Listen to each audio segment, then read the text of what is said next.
माताओं और भक्तिमती देवियों, आइए अब कुछ समय के लिए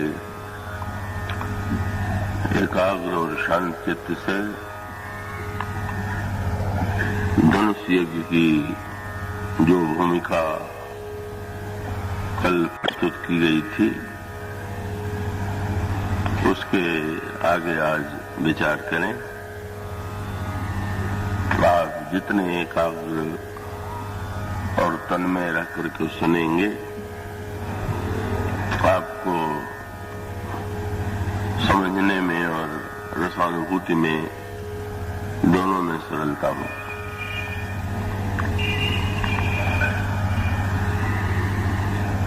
यज्ञ की व्याख्या करते हुए कल यज्ञ के तात्विक रूप की चर्चा की गई थी। बहिरंग दृष्टि से तो अग्निकुंड में जहां आहुति दी जा रही है उसे हम यज्ञ के रूप में पुकारते हैं, और यज्ञ का तात्विक अर्थ और उसकी सर्वोत्कृष्ट परिणति ये है कि जब यज्ञ कुंड में, ज्ञानात्मक यज्ञ में हम अपनी अहंता और ममता इनकी आहुति दे दें। मैं और मेरेपन की आहुति दे देना ही यज्ञ की सच्चे अर्थों में पूर्णता है। तो वस्तुतः अगर केवल अग्निकुंड में आहुति देने का नाम यज्ञ होता तो फिर महाराज श्री जनक का जो धनुष यज्ञ था, उस धनुष यज्ञ में न तो अग्नि प्रज्वलित की गई और न स्थूल रूप से कोई आहुति दी गई। पर अगर अहमता और ममता की आहुति की दृष्टि से विचार करें तो वस्तुतः धनुष यज्ञ शब्द बड़ा सार्थक है। आपके उस धनुष यज्ञ के बहिरंग रूप से आप बहिरंग कथा से भली भांति परिचित। महाराज श्री जनक ने ये प्रतिज्ञा की कि शंकर जी के इस प्रख्यात धनुष को का जो व्यक्ति तोड़ेगा उसी को मैं अपनी कन्या सीता का अर्पण करूंगा। महाराज श्री जनक के द्वारा ये की जाने वाली प्रतिज्ञा बहिरंग दृष्टि से बड़ी अटपटी प्रतीत होती, और वो अटपटी इस दृष्टि से प्रतीत होती है कि किसी व्यक्ति के प्राचीन काल में भी जब स्वयंवर की परंपरा थी और जहां पर वर के योग्यता की परीक्षा ली जाती थी, तो उसका तो साधारण नियम यही है कि योद्धा या वीर का कौशल ये है कि वो लक्ष्य भेद कर सके। तो जैसे महाभारत में कथा आती है, महाराज श्री द्रुपद ने अपनी कन्या द्रौपदी के लिए स्वयंवर सभा का आयोजन किया, और उस स्वयंवर सभा के मंडप में एक यांत्रिक मछली बनी हुई थी जो निरंतर तीव्र गति से चलती रहती थी, और नीचे तेल का एक बर्तन रखा हुआ था जिसमें उस मछली का प्रतिबिंब दिखाई देता था। वहीं पास में धनुष और बाण रखा हुआ था और महाराज श्री द्रुपद ने ये कसौटी बनाई थी कि बिना ऊपर देखे केवल कड़ाह में मछली का प्रतिबिंब देख करके उस मछली के नेत्र को जो भेद देने में समर्थ होगा वही व्यक्ति मेरी कन्या द्रौपदी को प्राप्त करने में सक्षम होगा। महाराज श्री द्रुपद की ये परीक्षा बड़ी स्वाभाविक थी और इसी परीक्षा में अंत में अर्जुन ने सफलता प्राप्त की और उन्होंने उस चंचल मछली को, उसके नेत्र को बिना ऊपर देखे नीचे ही दृष्टि रख करके प्रतिबिंब देख करके उसकी आंखों में बाण चला करके उसको भेज दिया और महाराज श्री द्रुपद ने अपनी कन्या द्रौपदी अर्जुन को अर्पित की। तो महाभारत की ये कथा बड़ी स्वाभाविक प्रतीत होती है, पर महाराज श्री जनक ने जो प्रतिज्ञा की वो उतनी ही विचित्र और अटपटी थी और इसी अटपटेपन का परिचय तब सामने आता है जब धनुष टूटने के बाद परशुराम जी आते हैं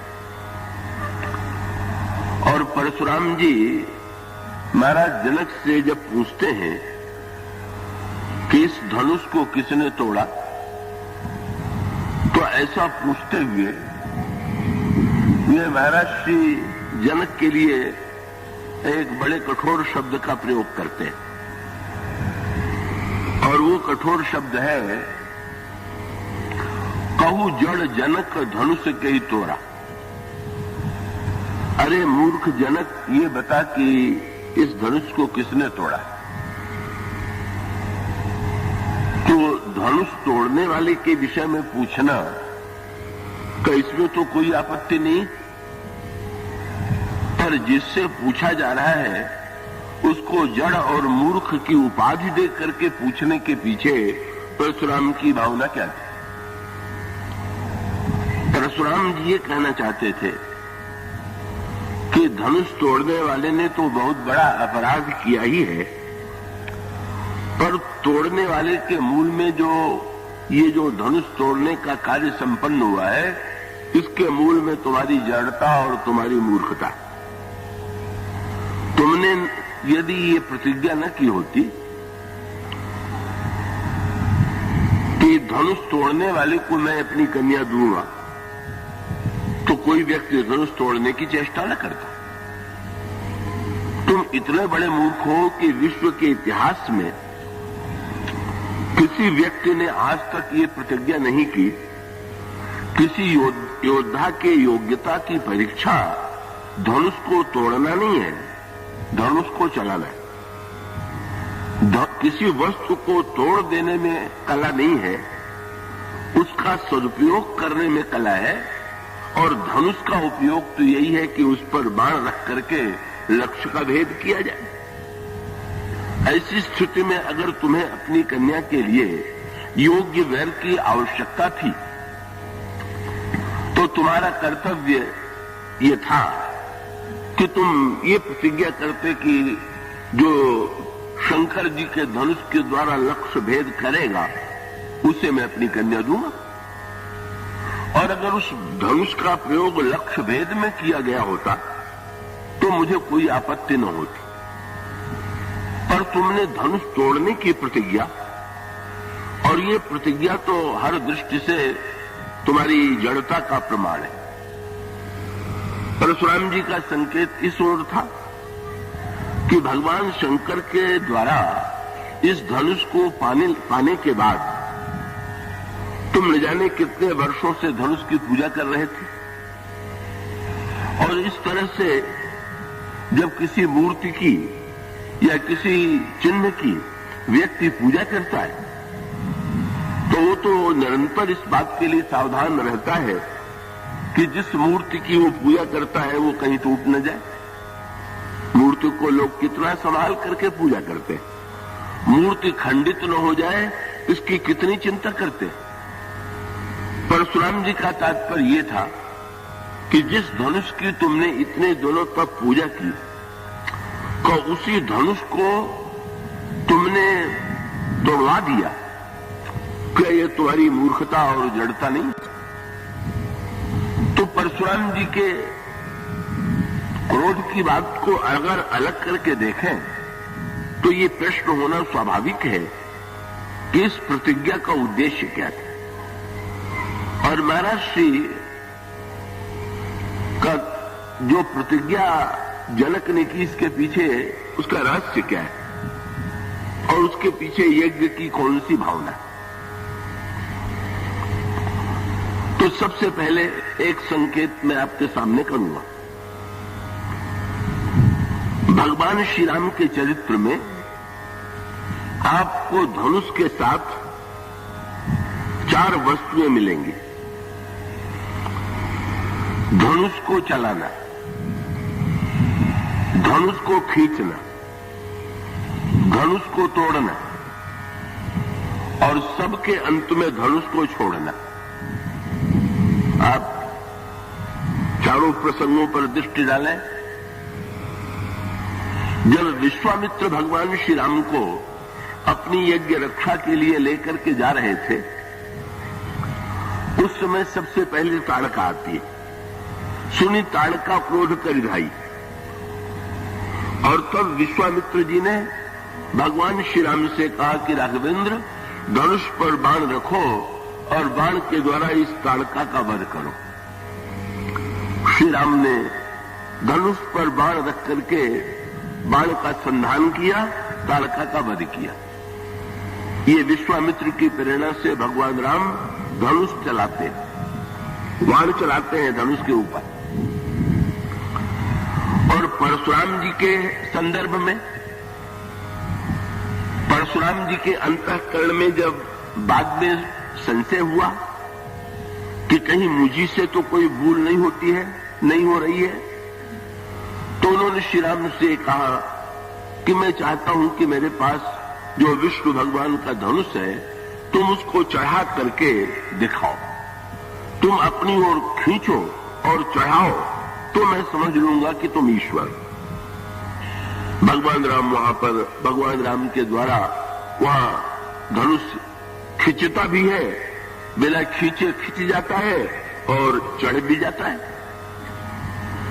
और जनक ने प्रतिज्ञा किया कि धनुष तोड़ने वाले को मैं अपनी कन्या दूंगा, और भगवान श्री राम के द्वारा धनुष टूटता है।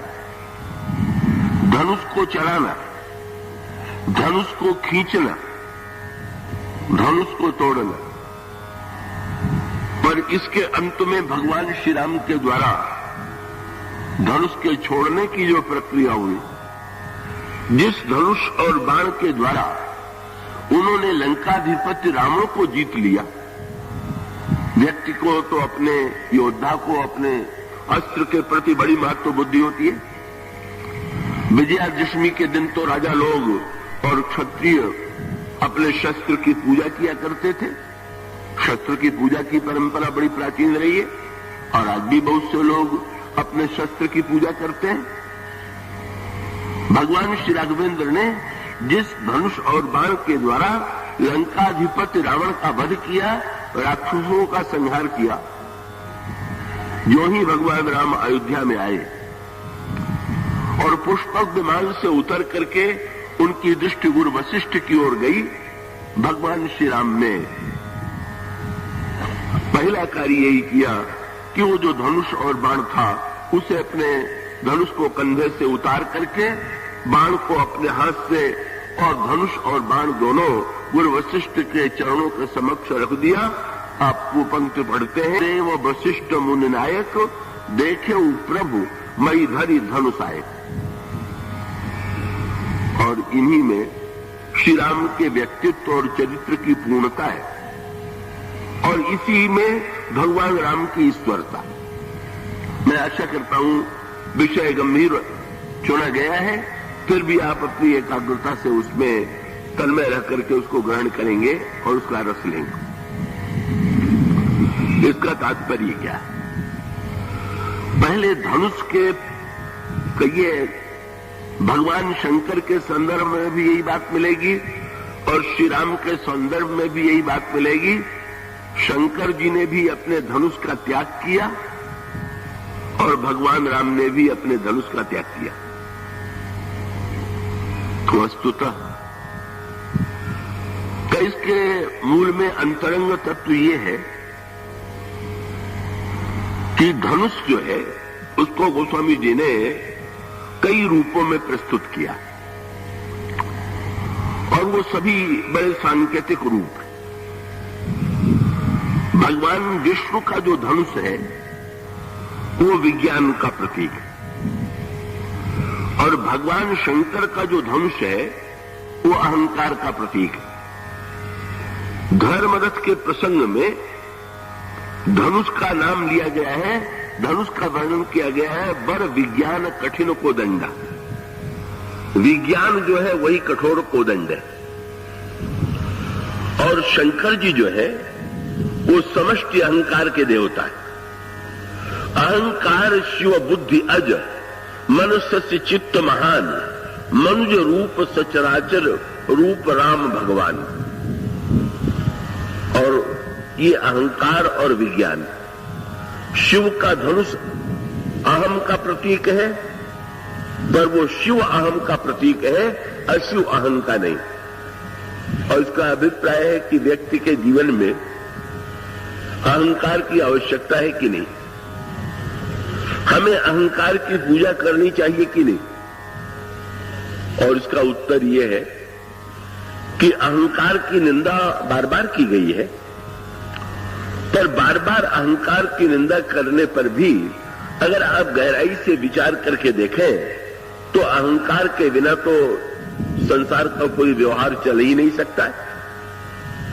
इसीलिए जहां पर जीव का लक्षण बताया गया है, बल्कि जीव का धर्म जहां पर बताया गया है, वहां पर यह कहा गया हरस विषाद ज्ञान अज्ञाना जीव धर्म अहिमित अभिमान। अभिमान तो जीव का धर्म है और सारे व्यवहार का जो संचालन होता है वो मैं के द्वारा होता है। लेकिन इस मैं की निंदा क्यों की जाती है? इस मैं की पूजा यहां पर बस प्रारंभ में ही कृपा करके एक सूत्र समझ ले कि शंकर के धनुष की पूजा भी होनी चाहिए और शंकर जी का धनुष टूटना भी चाहिए। और इसका अर्थ क्या है कि अहंकार, उस अहंकार में भी कई भेद हैं, कई प्रकार के अहंकार। अगर तीन गुणों की दृष्टि से देखें तो एक अहंकार जिसे हम कहेंगे तमोगुणी अहंकार, दूसरा अहंकार है रजोगुणी अहंकार और तीसरा अहंकार है सात्विक अहंकार।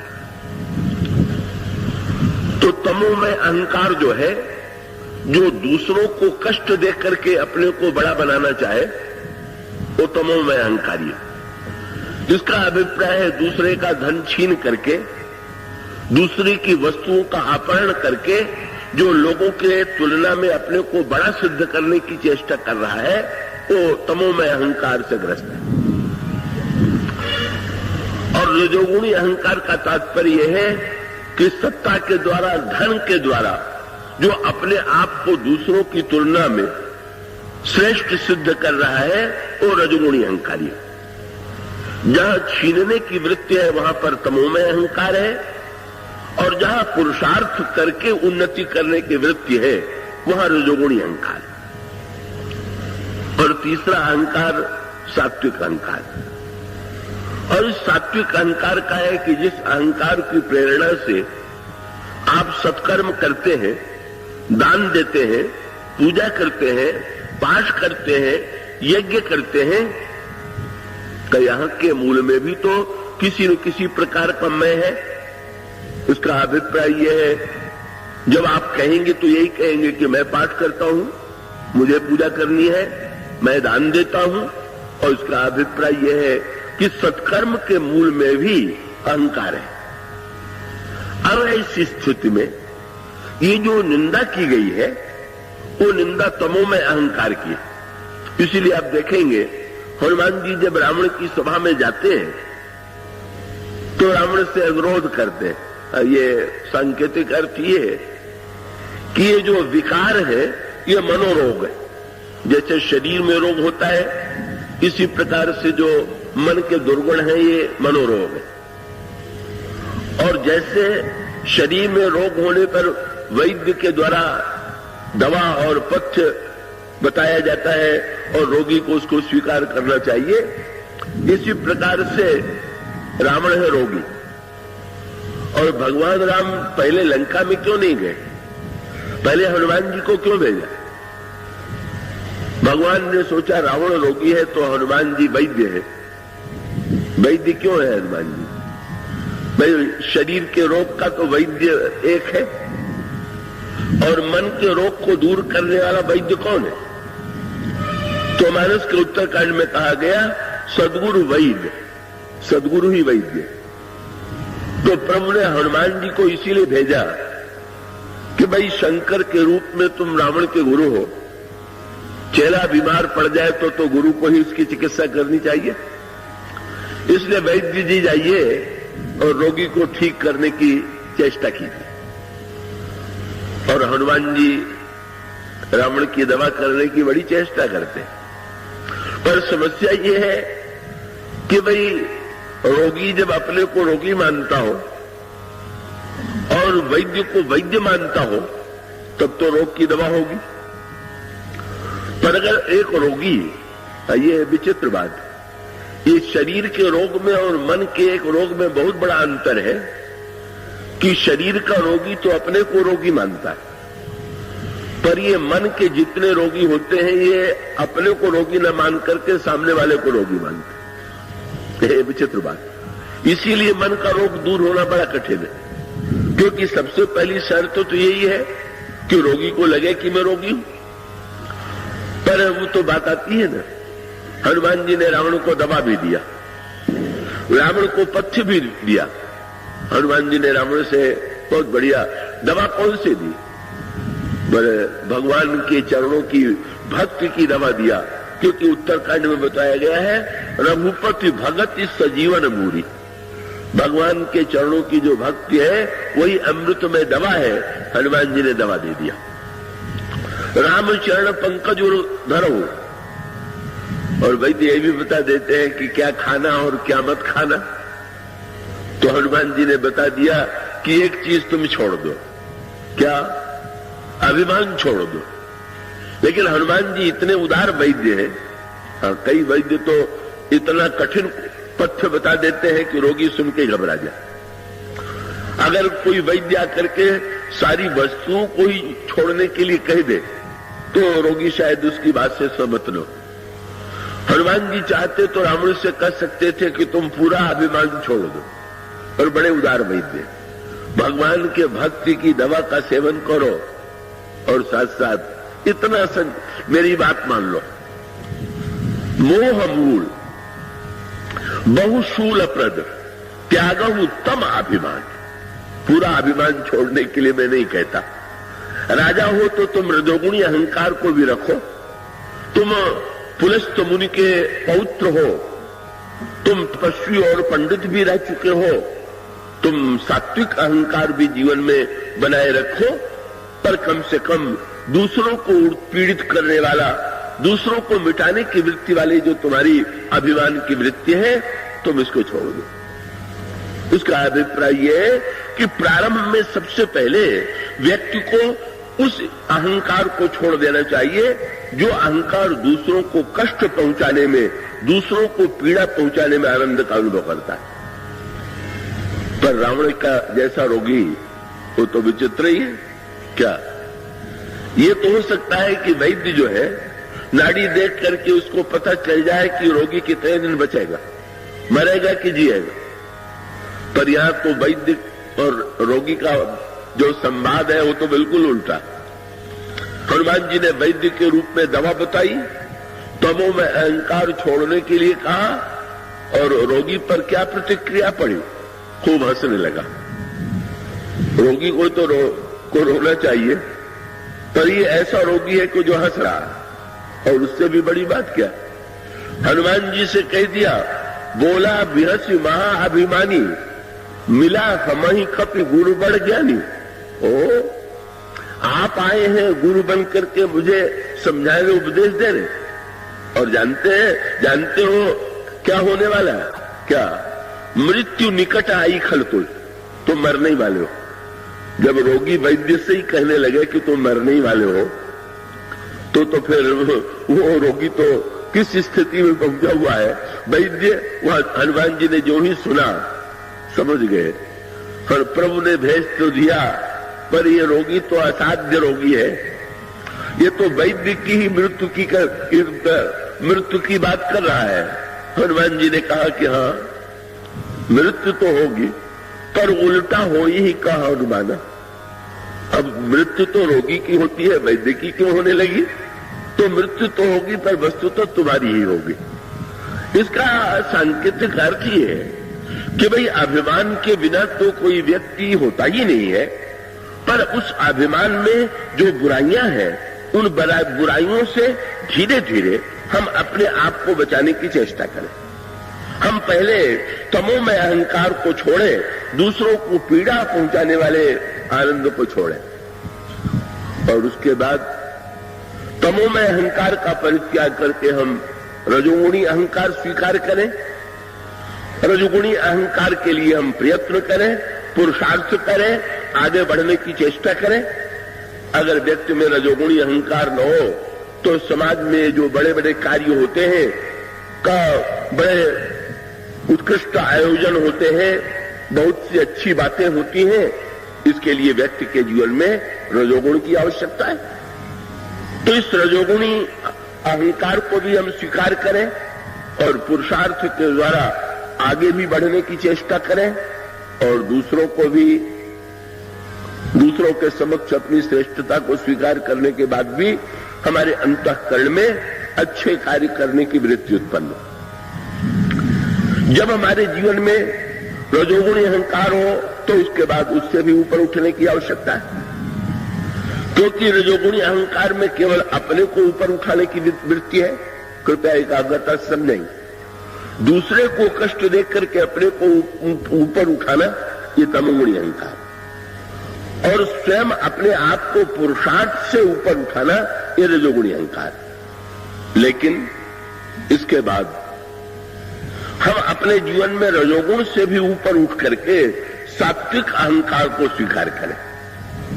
और सात्विक अहंकार का अभिप्राय है कि जिस अहंकार में लोकोपकार है, दान है, सत्कर्म है, नाना प्रकार की लोक कल्याणकारी प्रवृत्ति है, उसके द्वारा भी व्यक्ति को प्रशंसा मिलती है। जब आप अच्छा काम करते हैं तो लोग प्रशंसा करते हुए कहते हैं बड़े उदार है, बड़े दानी है, बड़े पुण्यात्मा है, बड़े धर्मात्मा है, उसमें अहम की तृप्ति होती है।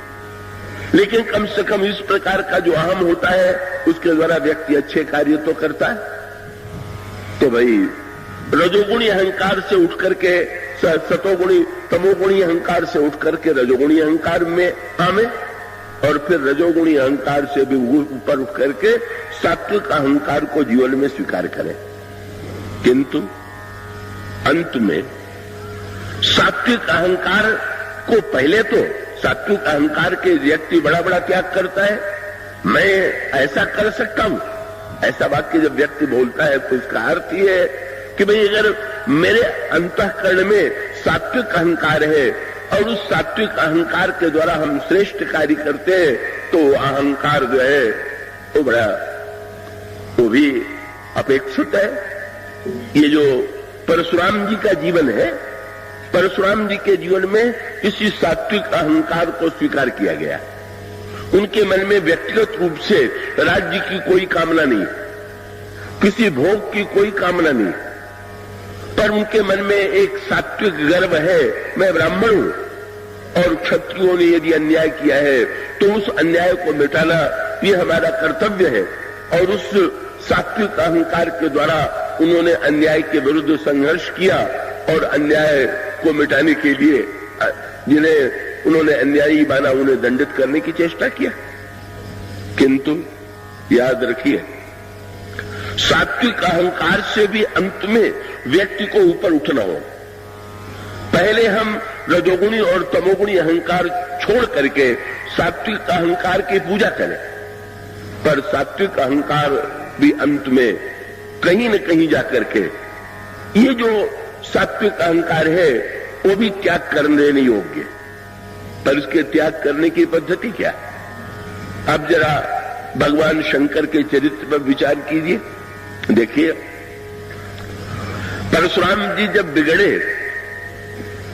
कि जनक अगर तुझे परीक्षा लेनी थी तो धनुष चलवा के देखना चाहिए कि तोड़वा करके। तो जनक जी के मन में एक बात आई, पर वो जानते थे कि परशुराम जी तो इतने आवेश में है कि वो तो कोई बात सुनने की स्थिति में नहीं। पर जनक जी से अगर कोई पूछ दे कि आपने धनुष चलवाने के स्थान पर धनुष को तोड़वाया क्यों, तो जनक जी का यही उत्तर होता कि शंकर जी ने धनुष के साथ बाण भी दिया होता तो मैं चलवा के देखता, पर जब उन्होंने बाण दिया नहीं और धनुष दिया तो उसको तोड़वाना ही पड़ेगा कि उसको चलवाया कैसे जाएगा।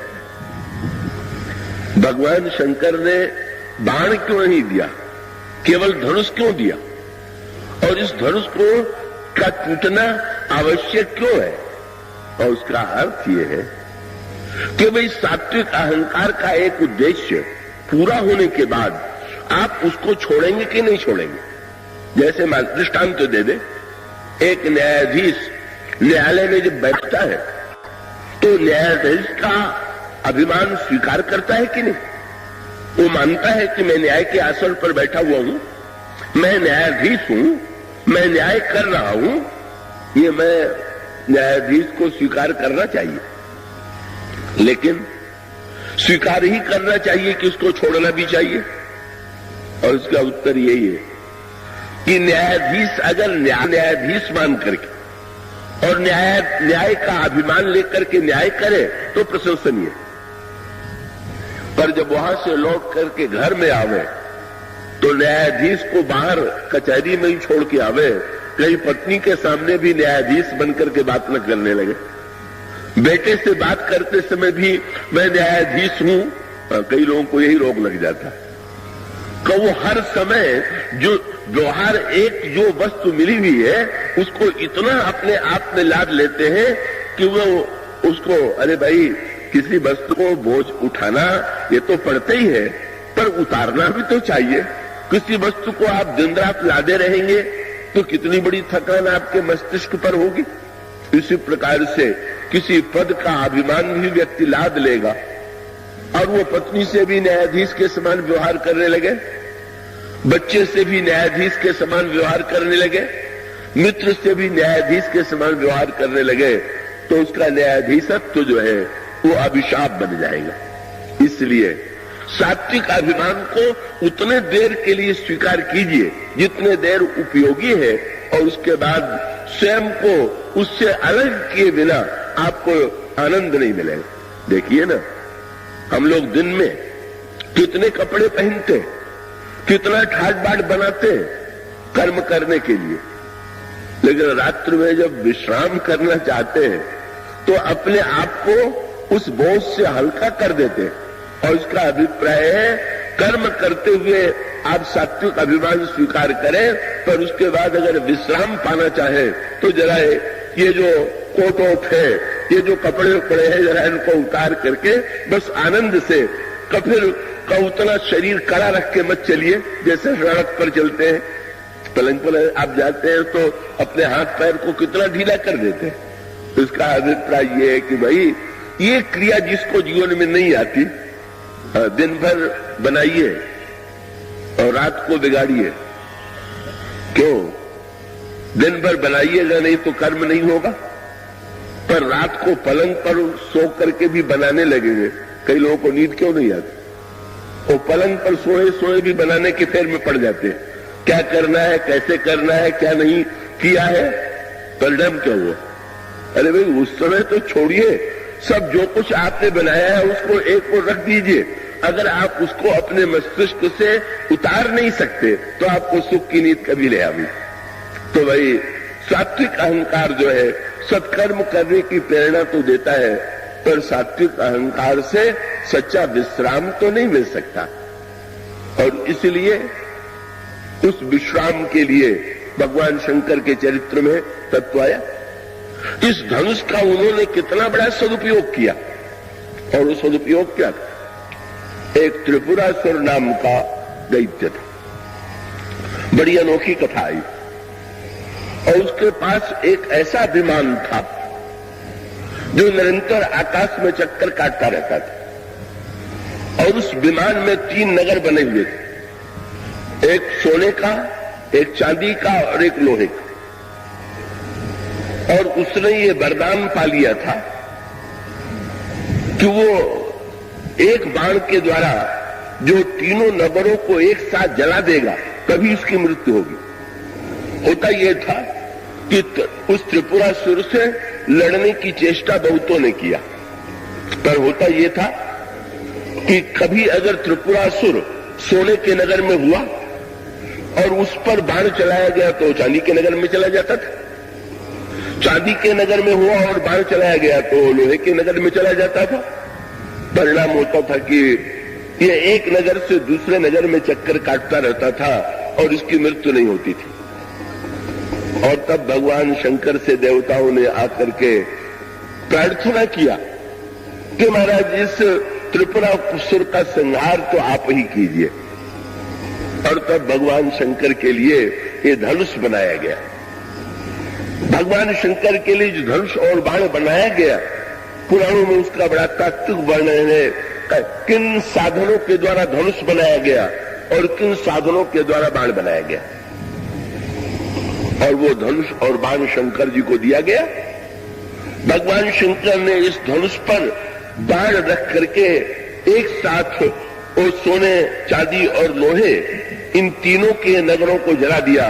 त्रिपुरासुर का संहार हो गया। यही धनुष जिसके द्वारा भगवान ने त्रिपुरासुर का संहार कर दिया, उस धनुष को भगवान शंकर ने अंत में छोड़ दिया। ये महानतम कार्य हमारे दोनों भगवान करते हैं, भगवान राम भी, भगवान शिव भी। इसका आध्यात्मिक अर्थ क्या है? ये त्रिपुरासुर जीवन में आज भी है।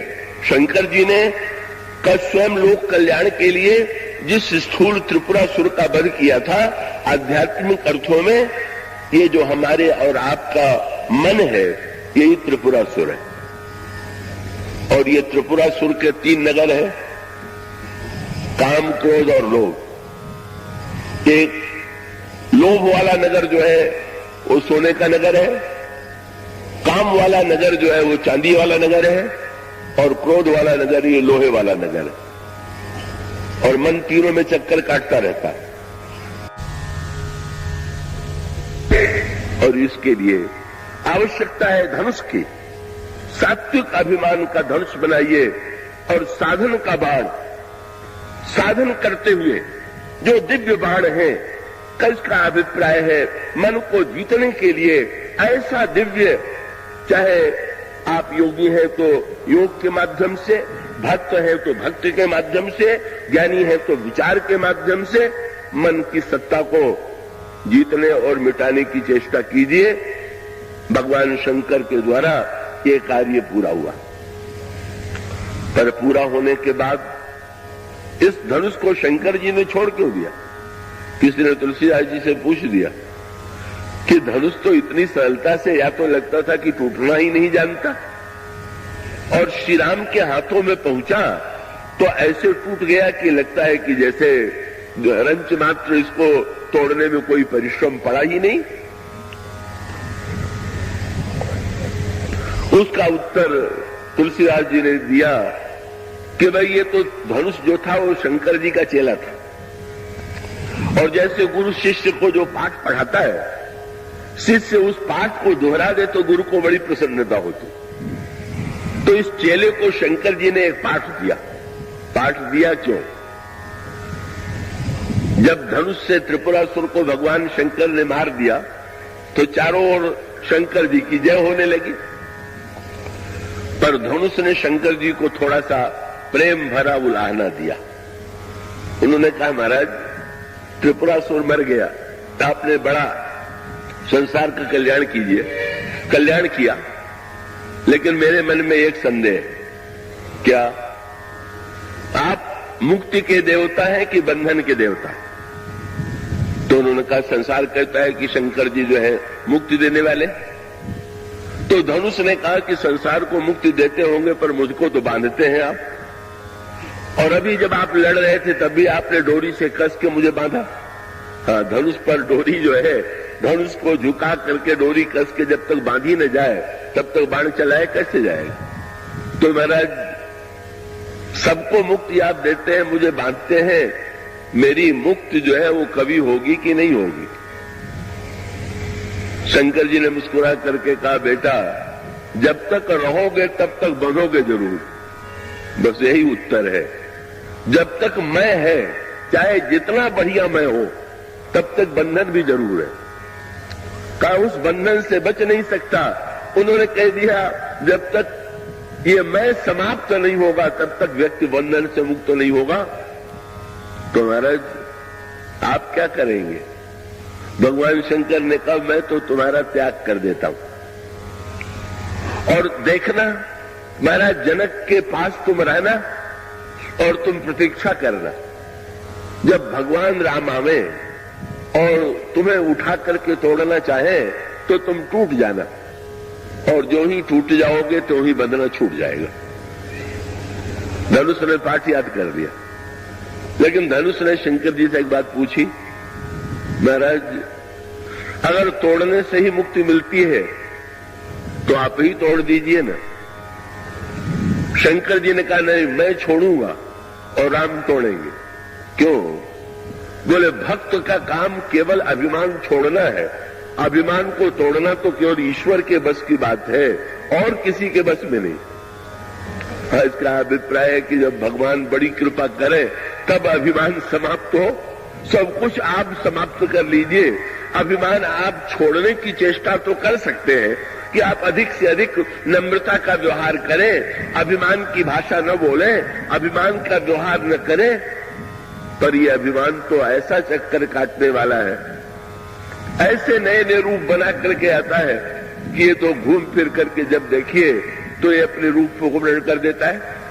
वो आपने लघु गाथा सुनी होगी, दो मित्र थे, एक मित्र से मिलने के लिए नगर में गया। जिस समय पहुंचा उस समय वो मित्र किसी तीसरे मित्र के पास मिलने के लिए जा रहे थे, और जो मित्र आया था उसके कपड़े मैले हो गए थे। तो मित्र ने तुरंत कहा कि तुम भी मेरे साथ मेरे कपड़े पहन लो और चलो, और अपने पेटी से कपड़े निकाल के दे दिए, बिल्कुल नए कपड़े। और मित्र बड़ा प्रसन्न हुआ कि मित्र मुझसे कितना प्रेम करता है कि स्वयं तो धुले कपड़े पहने हुए हैं और मुझे नए कपड़े पहना दिया। और दोनों मित्र जब तीसरे मित्र के पास पहुंचे तो तीसरे मित्र की दृष्टि जो है बार बार नए आए हुए मित्र के कपड़ों पर जाने लगी। तो जिस व्यक्ति ने कपड़े दिए थे उसने परिचय कराते हुए कहा कि ये मित्र मेरे हैं पर ये कपड़ा मेरा। बड़ा उस व्यक्ति को क्षोभ हुआ कि उदारता तो इतनी दिखाई कि कपड़ा दे दिया, लेकिन ये कहे बिना नहीं रहे कि ये कपड़ा मेरा है। तो फिर जब वहां से निकले तो उन्होंने कहा कि ये तो आपको शोभा नहीं देता, ये कहने की आवश्यकता क्या है कि ये कपड़ा मेरा था। उसने कहा मुझसे भूल हो गई, अब मैं ऐसी भूल नहीं करूंगा। चौथे मित्र के पास पहुंचे, उसका भी ध्यान कपड़े की ओर जाने लगा, तो कह दिया कि ये मेरे मित्र है पर ये कपड़ा मेरा नहीं। तो भी वही अर्थ हुआ, ये कपड़ा बीच में ला देने की बात क्या है? कपड़ा मेरा नहीं है, फिर वही कपड़े की ओर ध्यान केंद्रित कर दिया। फिर याद दिलाया कि इस तरह से भी तो घूम फिर करके कपड़े के बारे में ये कहना कि मेरा नहीं है, जो कोई पहने हुए है वो पहने हुए है, ये कह करके ही संदेह पैदा होता है कि नहीं कपड़ा तो इन्हीं का है, पर ये संकोच बस अपना नहीं कह रहे। और तब उसने निर्णय किया कि नहीं अब ऐसी भूल नहीं करेंगे। और जब पांचवें मित्र के यहां गया तो परिचय देते हुए कहा कि ये मेरे मित्र हैं, पर कपड़े के विषय में मैं कुछ नहीं कहूंगा। और इसका अर्थ क्या हुआ? मैं इतना चतुर है कि वो हाँ में भी है, नहीं में भी है, कुछ न बोलने में भी है।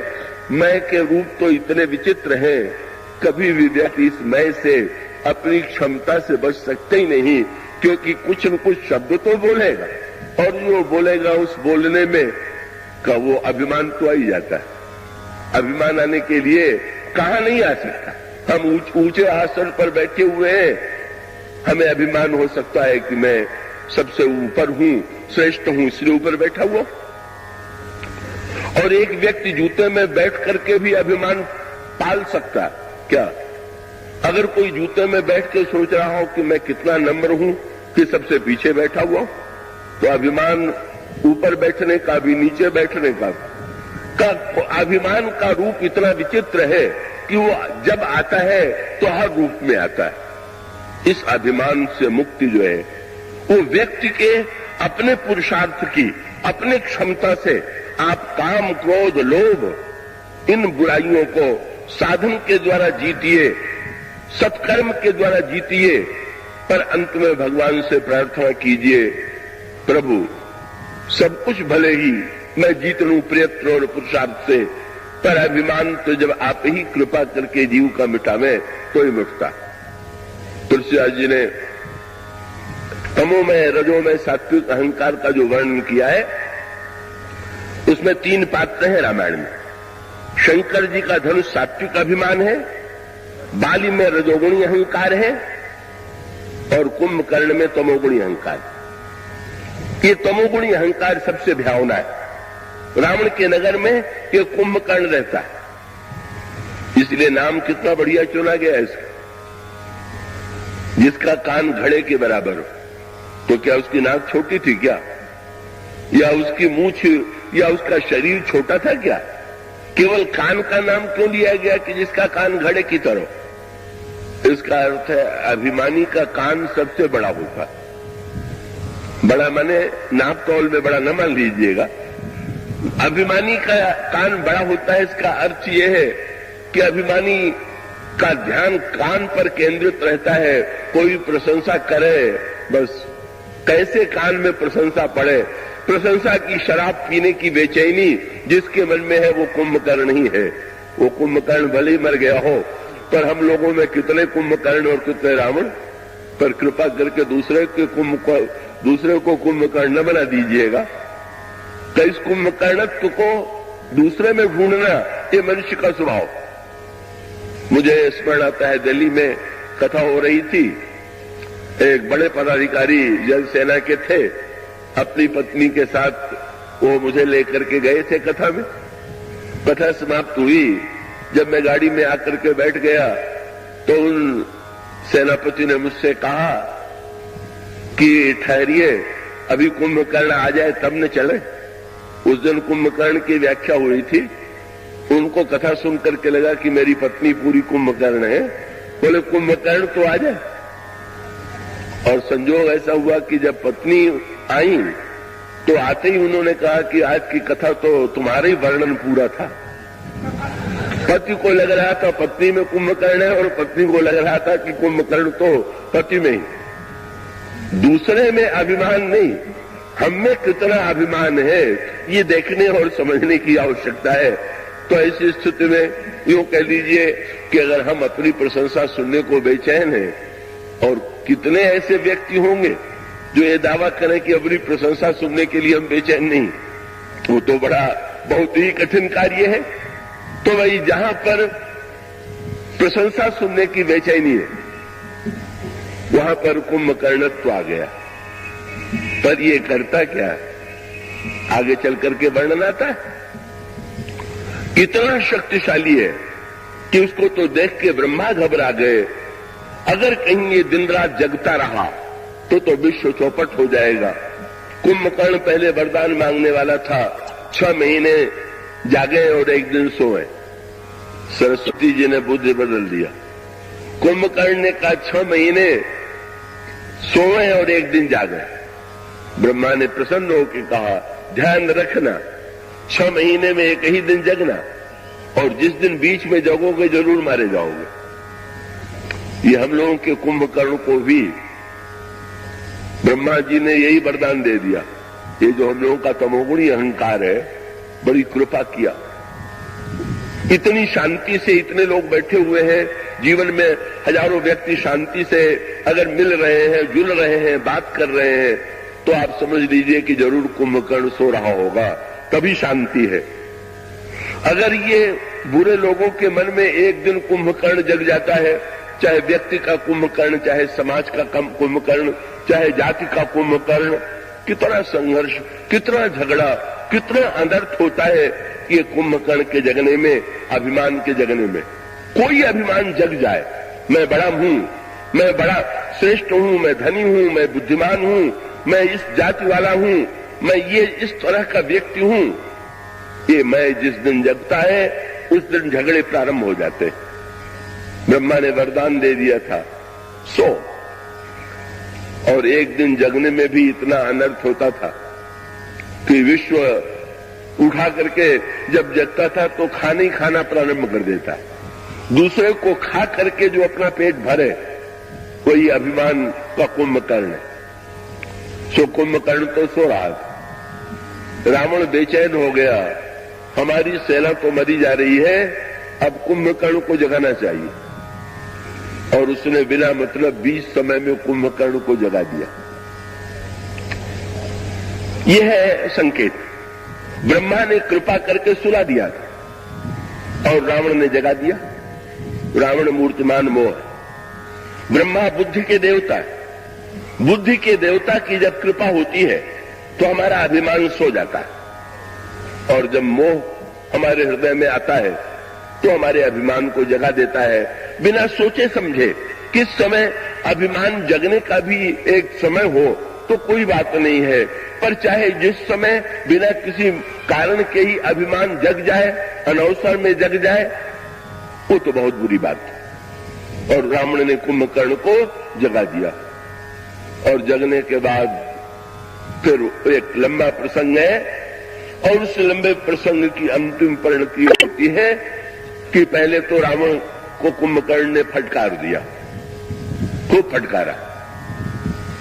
कुंभकर्ण ने रावण से कहा, जगदम्बा हरि आने के सठ चाहसी कल्याण। अरे दुष्ट रावण, तू जगदम्बा सीता का हरण करके कल्याण चाहता है?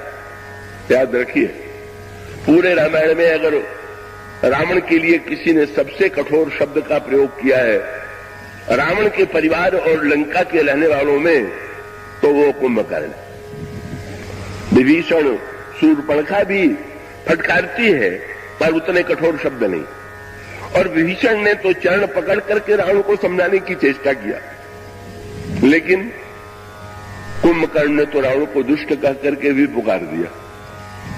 लेकिन इतनी बड़ी विचित्र बात, विभीषण जी ने चरण पकड़ करके मनाया, तो भी रावण ने उनको लात मार के निकाल दिया। और कुंभकर्ण ने दुष्ट कह करके फटकार दिया, तब तो रावण को लात मार करके कुंभकर्ण को भी निकाल देना चाहिए। पर ना, मोह जो है वो अभिमान पर कैसे प्रहार करेगा, उसको कैसे छोड़ेगा, उसको कैसे निकालेगा? रावण तो छोड़ने में अभिमान को समर्थ ही नहीं है। विभीषण के रूप में वो एक सद्भाव संपन्न सद्विचार को छोड़ने में समर्थ है, पर अभिमान को छोड़ने की क्षमता रावण में नहीं। और रावण पंडित भी है क्या? उसने मन में गणित कर लिया। विभीषण ने कहा और अंत में वही किया, मुझे छोड़ करके राम के पास चला गया। पर कुंभकर्ण चाहे मुझे जितना उपदेश दे, पर लड़ेगा मेरी ही ओर से। ये भी एक कसौटी है क्या कि हम बातें बहुत बढ़िया करें, पर लड़ना हो तो रावण की ओर से लड़े? तो हमारी बात बढ़िया होने का कारण तो क्या हुआ? हम बात दूसरे की निंदा करें, आलोचना करें, दूसरे को दुष्ट कहें, और सब कुछ करने के बाद हमारे आचरण में उसी का समर्थन दिखाई दे, तो वस्तुतः हमारे कथन का तो कोई मूल्य नहीं है। इसलिए रावण को उपदेश ही नहीं दिया कुंभकर्ण ने। कुंभकर्ण तो राम रूप नेत्र बंद कर लिया और भगवान राम के रूप में डूब गया। जब लिखा तुलसीदास जी ने कि राम के रूप में डूब गया, तो किसी ने कहा महाराज तब तो बहुत ऊंचा। गोस्वामी जी ने तुरंत एक शब्द चुन दिया व्यंग, क्या? राम रूप गुण सुमिरत मगन भयऊ क्षण एक। बस एक क्षण के लिए समय, बहुत बढ़िया बात। अच्छे विचार में कौन ऐसा नहीं है कि जो एक क्षण के लिए न डूब जाता हो। ध्यान में भी डूब जाते हैं, पूजा में भी डूब जाते हैं, बढ़िया बात करने में डूब जाते हैं, पर क्षण भर डूब जाना ही जीवन की पूर्णता नहीं है। एक क्षण डूबे और 23 घंटे और बाकी शेष क्षण तक, उतने घंटे तक हम दूसरी वस्तु में डूबे रहे। रावण ने डुबाने का प्रबंध कर लिया। किसी ने कहा तो राम के रूप में डूब गए, तो रावण ने कहा अब राम के रूप से निकलेंगे तो डूब ले, इनको डुबाने के लिए और भी ले आओ। क्या लाओ? राम रूप गुण सुमिरत मगन भयऊ क्षण एक। रावण मांगे कोटि घट मद और महिष अनेक। भय से और शराब ले आइए।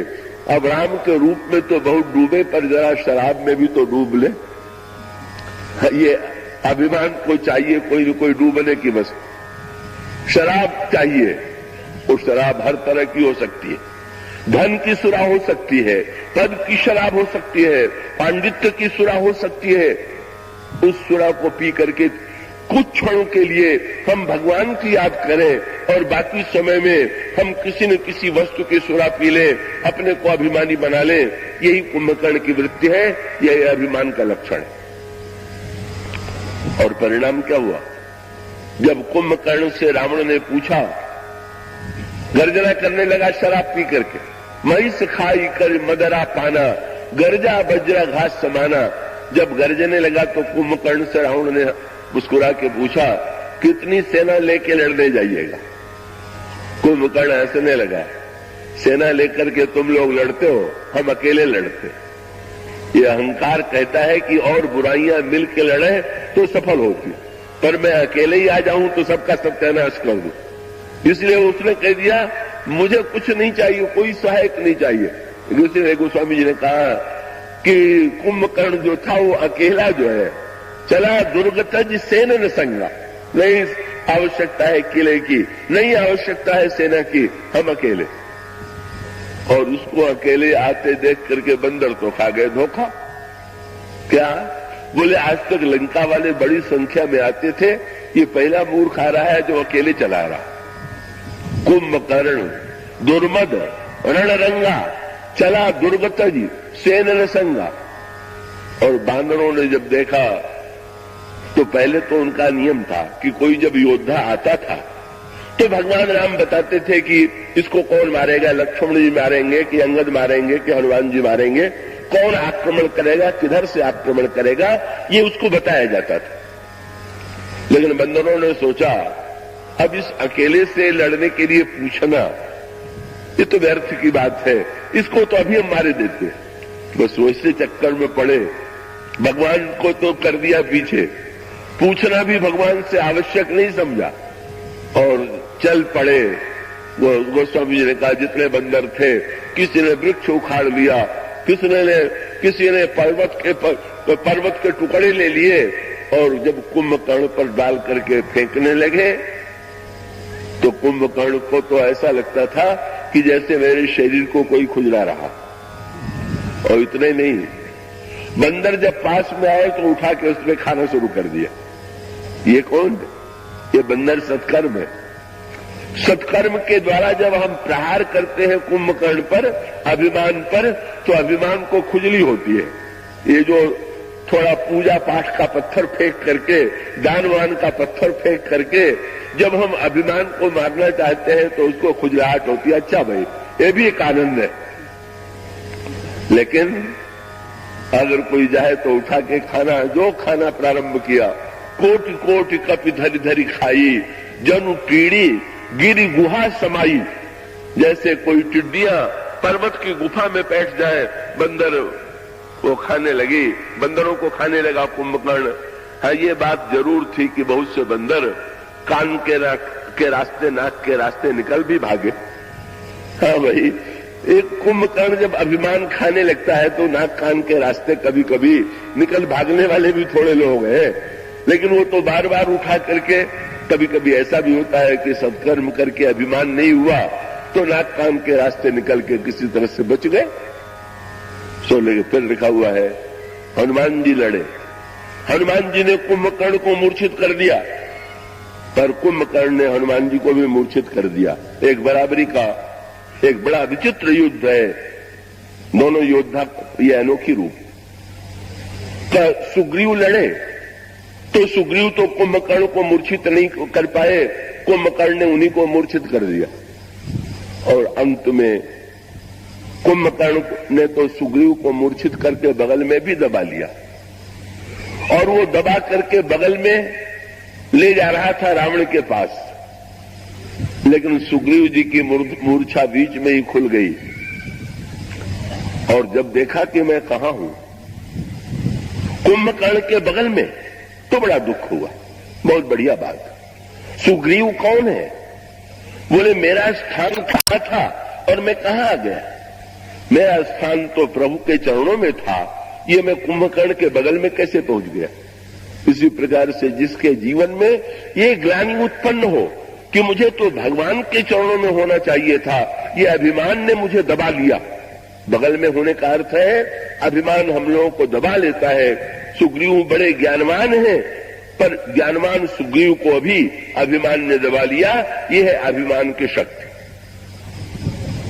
लेकिन अंतर इतना ही है कि दबने पर भी जिसको दबने का बोध ही नहीं हो रहा, वो सुग्रीव नहीं, उसकी गर्दन बढ़िया नहीं। सुग्रीव का ये गर्दन जो है जिसकी बढ़िया होती है वो झुकती है सरलता से।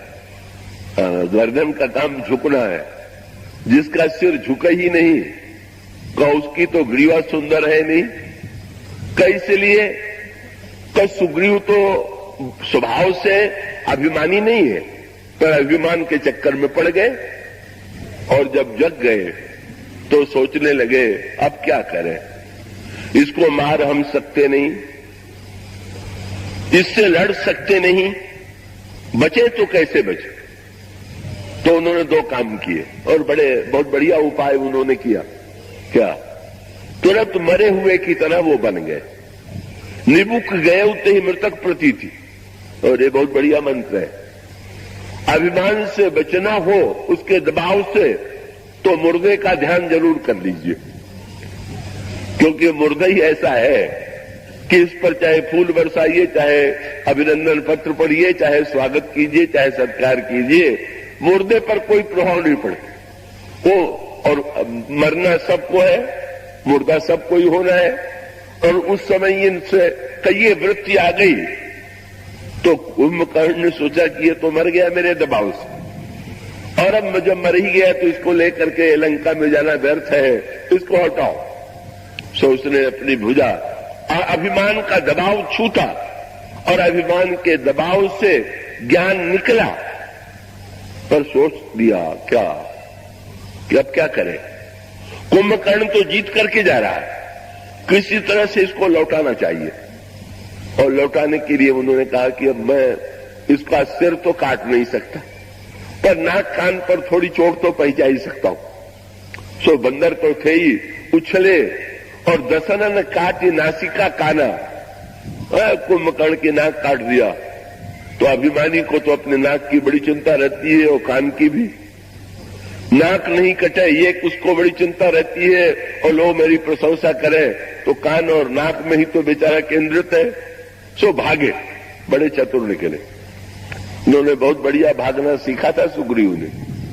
हाँ, बड़े भगोड़े थे, रामायण के सबसे बड़े भगोड़े सुग्रीव। मायावी से डरे तो बाली को गुफा में छोड़ के भाग खड़े हुए, बाली से डरे तो फिर बाली को देख करके भी छोड़ करके फिर भाग खड़े हुए। भगवान राम से जब मिले और भगवान राम ने मित्र बना करके कहा जरा बाली को जा करके चुनौती दो, तो चले तो गए, लेकिन जो ही बाली निकला और उसने मुक्का मारा, वही स्वभाव जो का त्यों, तब सुग्रीव विकल हो भागा, मुक्का लगते फिर भागे। लक्ष्मण जी से नहीं रहा गया। लक्ष्मण जी ने कहा, महाराज आपने मित्र बना लिया पर इसका स्वभाव थोड़ी छूटा, पहले भी भगोड़ा था और अब भी भगोड़ापन जो करते हो। प्रभु ने कहा, नहीं लक्ष्मण, पहले से अब अंतर आ गया। क्या? बोले पहले भागा था तो संसार की ओर भागा था और इस बार भागा तो मेरे पास आया। संसार की ओर भागना और बात है और ईश्वर की ओर भागना दूसरी बात है। इसलिए भाई इसके भागने को इसका लक्ष्य बदल गया। अब भाग करके वो मेरी शरण में आ गया तो ये तो भागना सार्थक। सो भाई बाली से लड़े तो भागे तो भगवान की शरण में गए और कुंभकर्ण से लड़े तो भागे तो जाके भगवान ऐसी छलांग लगा के भगवान के पास जाके छिपे कि फिर उसके पश्चात भगवान के द्वारा कुंभकर्ण का वध हुआ। वो एक बड़ी सुंदर प्रक्रिया है। कुंभकर्ण जब सामने आता है तो भगवान राम उसकी दो भुजाएं काट देते हैं। ये अभिमान के दो भुजाएं, मैं और मेरा, यही दो हाथ है, इसको भगवान ने पहले काट दिया। और फिर कुंभकर्ण का मुंह जो था भगवान ने बाण से भर दिया। किसी ने प्रभु से पूछ दिया, प्रभु आपने इसका मुंह क्यों बंद कर दिया? बोले अभिमानी को अगर कान से प्रशंसा न सुनने को मिले तो फिर मुंह से अपनी ही प्रशंसा करने लग जाता है। इसलिए अभिमान का मुंह भी बंद कर देना चाहिए। न सुनो न तो दूसरे से सुनने की बेचैनी हो और न तो स्वयं अपने मुंह से अपनी प्रशंसा करने में डूब जाए। भगवान श्री राम ने दो भुजा काटी, कुंभकर्ण का मुंह बंद कर दिया और अंत में कुंभकर्ण का विनाश करके, वध करके, उसका सिर काट करके उसके तेज को भगवान ने अपने आप में विलीन कर लिया। अभिमान भी जो था वो ईश्वर में जाकर के समा गया। अभिमान जब तक संसार से जुड़ा हुआ है तब तक दुखदायी है और अभिमान जब भगवान में समा जाता है तो कल्याणकारी हो जाता है। पर प्रभु ने लक्ष्मण जी से जरूर पूछ दिया। बोले सब लड़े कुंभकर्ण से, तुम चुपचाप बैठ गए? लक्ष्मण जी बिल्कुल लड़ने के लिए नहीं गए। तो लक्ष्मण जी ने ही कहा कि प्रभु मैं जानता था कि सारे दोषों को, काम को मैं मिटा सकता हूं, क्रोध लोभ को जीत सकता हूं, पर अभिमान को तो आप ही मार सकते हो। इसलिए मैंने कहा कि अब आप ही लड़ो, आप ही मारो, ये मेरे बस की बात नहीं। तो सचमुच अभिमान तो केवल ईश्वर ही की कृपा से मिटता है। महाराज जनक को धनुष मिला शंकर जी का, सात्विक अहंकार का शंकर जी ने त्याग कर दिया। बोले लक्ष्य पूरा हो गया, अब बाण की कोई आवश्यकता नहीं रह गई। जब मन बस में हो गया, बाण की आवश्यकता कब तक है? जब तक त्रिपुरासुर जो है बस में नहीं हुआ। साधन की आवश्यकता कब तक है? जब तक मन का विनाश नहीं हुआ। और मन मिट गया तो फिर अब कौन सा लक्ष्य रह गया? किसके लिए साधन किया जाए, कैसा साधन किया जाए? इसलिए शंकर जी ने कहा जो लक्ष्य था वो बाण ने पूरा कर लिया और जब पूरा कर दिया तो अब इस अहंकार से मुक्ति की आवश्यकता है, अहंकार के खंडित होने की आवश्यकता है और वो तो प्रभु के द्वारा ही होगा। और सचमुच ये अभिमान का, महाराज जनक का धनुष यज्ञ क्या है? सीता मेरी बेटी है, ये ममता है। शंकर जी का धनुष ये अहंकार है। बोले अहमता और ममता दोनों। ममता का त्याग हम करेंगे। सीता जी में ममता, बेटी मेरी है के स्थान पर भगवान के नाते को जोड़ लेना, ये ममता का त्याग है। मेरी बेटी नहीं, श्री राम की प्रिया है, श्री राम की शक्ति है, ये ममता का त्याग। पर उन्होंने कहा ममता का त्याग हम उसी से के प्रति करेंगे जो पहले अहमता को तोड़ के तो दिखावे। अहमता वाले को ममता दे दीजिए तो उससे लाभ क्या है? तो वो तो ममता, आप अहमता वाले को सौंपेंगे तो अहमता और ममता का त्याग नहीं होगा, वो तो चक्रवृद्धि ब्याज की तरह बढ़ने वाला बन जाएगा। इसलिए उनकी प्रतिज्ञा है कि धनुष, वो शंकर जी ने बाण नहीं दिया, उन्होंने धनुष दे दिया। बोले बस इस धनुष को टूटना चाहिए।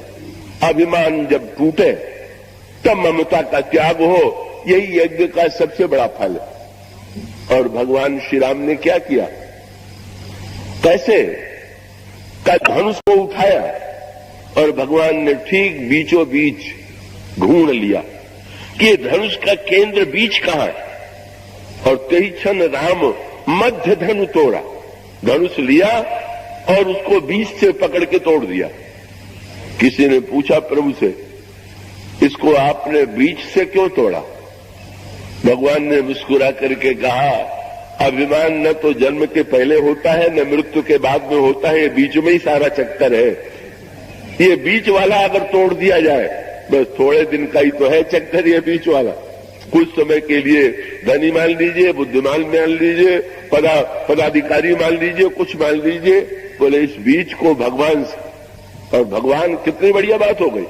देखिए ना, जब भगवान तोड़ने चले तो भगवान ने धनुष को दोनों हाथ से पकड़ लिया। शंकर जी गदगद हो गए, बोले प्रभु इसी की आवश्यकता थी क्या? ये जीव बेचारे का प्रारंभ भी उसके हाथ में नहीं, कहां जन्म होगा, कैसे जन्म होगा, ये भी ईश्वर के हाथ, और अंत भी हमारे आपके हाथ में नहीं है। कहां मृत्यु होगी और कैसे मृत्यु होगी कोई पता नहीं। ये बीच में ही हम लोगों ने जो हाथ लगा रखा है, अगर कहीं बीच में भी भगवान पकड़ ले तो भक्त लोग यही कहते हैं, जब आदि और अंत दोनों पकड़ रखा है तो बीच में भी आप ही पकड़ लीजिए, ये आप हमारे ऊपर क्यों छोड़े हुए? ये वस्तुतः धनुष यज्ञ का अभिप्राय है अहमता का खंडन, और इसीलिए धनुष जब टूट गया तो किसी ने धनुष से कहा, हाय हाय तुमको तो प्रभु ने तोड़ दिया। धनुष ने हंस करके कहा, मुझे तोड़ दिया कि मुझे मुक्त कर दिया? बंधता रहता था, बंधने से मुक्ति मिल गई। किसी ने कहा बड़ा दुर्व्यवहार किया। वो दुर्व्यवहार क्या किया? अपने हाथों से ऊपर उठाया और चरणों में स्थान दे दिया। किसी ने कहा ऊपर से पटक दिया। बोले ना ना, अपने हाथों में उठा करके अंत में अपने चरणों में स्थान ईश्वर ने दे दिया। इससे बढ़ करके अभिमान खंडित हो जाए, अभिमान टूट जाए ईश्वर की कृपा से, और अंत में वो ईश्वर के चरणों में अर्पित हो जाए, यही धनुष यज्ञ का तत्व है। इसके बाद की चर्चा कल होगी, आगे सुनाई। बोलिए सियावर।